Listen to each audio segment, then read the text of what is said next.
Winning negotiation strategies.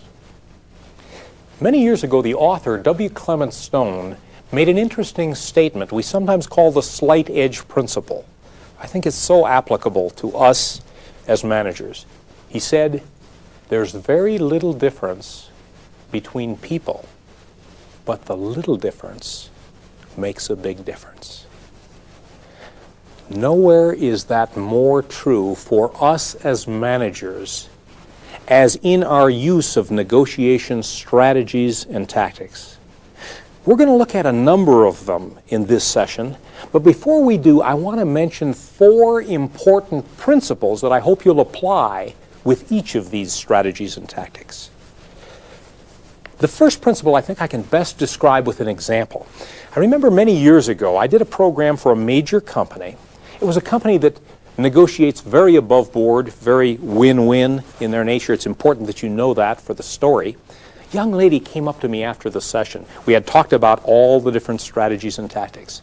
And she said, Dr. Hennig, let me tell you about an experience I had when I first came with this company as a new manager.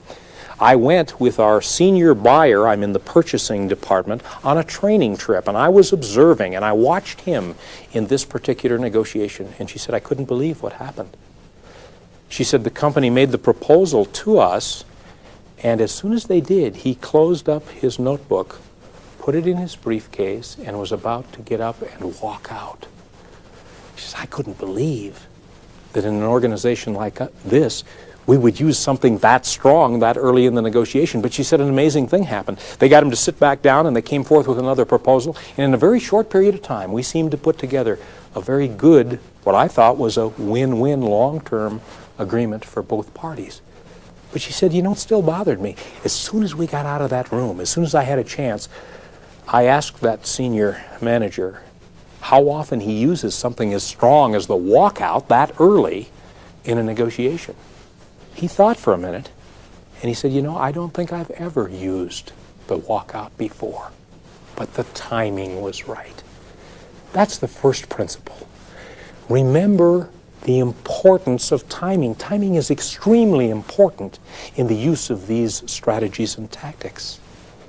The second principle follows from it. We as managers need to learn and use many different strategies in our approach to solving the problems that we face as managers.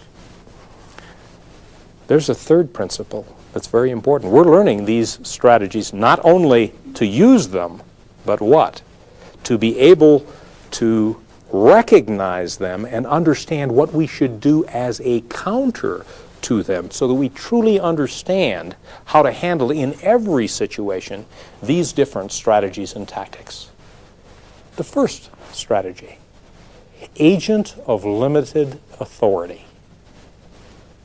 Now, by description, agent of limited authority is the negotiator being unable to make the final decision. I love to be in that situation as a hired negotiator. I often am. But that gives me power, doesn't it? The purpose, you see, of agent of limited authority is what? It gives me 3 things. First of all, it buys me time. I don't need to make a decision. That's good. I can think about it. I've got to go back and check with somebody else. Secondly, I can get the input of other people to help me make that decision. And there's a third thing that it does. It helps me maintain the relationship with that other party because somebody else can be the bad guy. There is real power in the use of agent of limited authority. And even though you as a manager may have the ultimate authority, you may want to get that limited for certain negotiations that you become involved in. Now we talk about this strategy not only so that you can use it, but it's used against you, isn't it, many times? Let's talk about what we can do as a counter to that.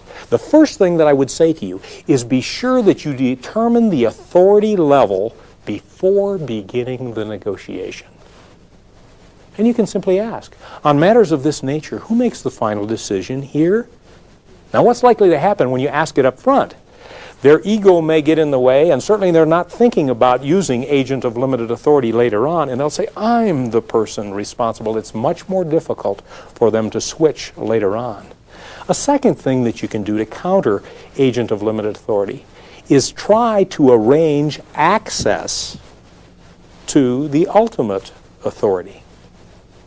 Now that might be by, rather than meeting at your place or a mutually agreed upon other place, perhaps negotiating in their environment where they could go immediately to that ultimate authority and get a decision. There's a third thing you can do. If you know you're dealing with an agent of limited authority, it may be good for you to become an agent of limited authority yourself. The thing you don't want to happen is to get the end of the negotiation and have agreed to the 5 points, and then they say, well, now let me go back and see if I can get these approved. You realize that then they're going to come back and you're going to have to make a concession here and you're going to have to make a concession here, and that's what you want to avoid. The next strategy, funny money. Now, by definition, funny money is presenting your position in the most favorable way to you. And it's important that we do that. The purpose of it, of course, is exactly that, to present it in the light most favorable to you. Let me ask a simple question here, and I think it'll help you understand the power of funny money. Have any of you recently gone into a store and purchased something for $30? It wasn't exactly $30, was it? What was it? It was $29.95, wasn't it? There's the power of funny money. That's presenting it in the light most favorable to you. Let me give you another example. I remember recently receiving a letter from an insurance company for some of the business insurance that we had, and they were increasing that insurance premium 30%. Well, that's a big increase, and I could object to that, except they used funny money to explain to me the reason for it. They said that the premiums on that particular policy had not been increased over the last 10 years.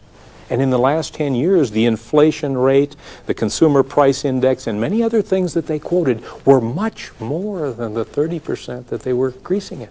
Well, I almost felt like welcoming that increase, even though it was a great one, because they used funny money in describing it.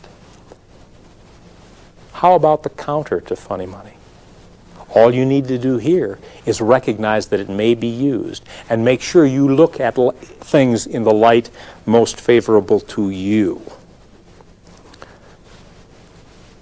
The next strategy, standard practice. Standard practice. Now, by definition, that's the use of statements like company policy or industry standard. Or an attorney might say, this is the standard contract. You ever had an attorney say that? The implication is, hey, you don't need to read the details here. Everybody accepts this. And of course, the purpose of that strategy is to attempt to make it non-negotiable on the basis of the fact that it's an accepted standard and you shouldn't really challenge it. An effective strategy. I hope you use it.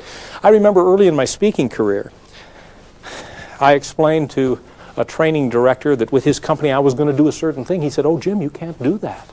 I said, why can't I? He said, it's company policy. I backed off immediately. I mean, who's somebody like me to buck this big company in terms of their company policy? Now, if he would have explained the reason for that, it wouldn't have been nearly as effective as just using what we call standard practice. But remember, how now do we counter when somebody uses standard practice? A couple ways. First of all, I would suggest that you automatically assume that it is negotiable, that it can be changed. Secondly, you can always challenge the standard. Why does it need to be that way? How can we approach a way to change that? The next strategy, the nibble. Oh, I love the nibble. By definition, the nibble is asking for something small.